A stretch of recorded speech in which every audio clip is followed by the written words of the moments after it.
Here's a QVT for you.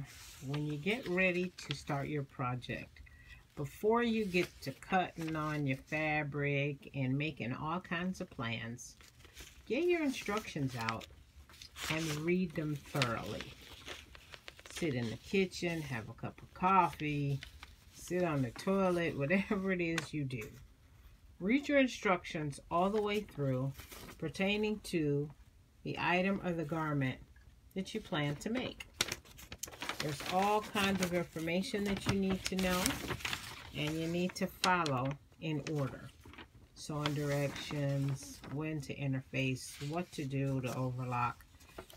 It's only a few pages. Take your time and read through everything before you start your project. And guess what? When you actually start construction, this stuff will actually make sense. Give it a whirl. Hope this helps.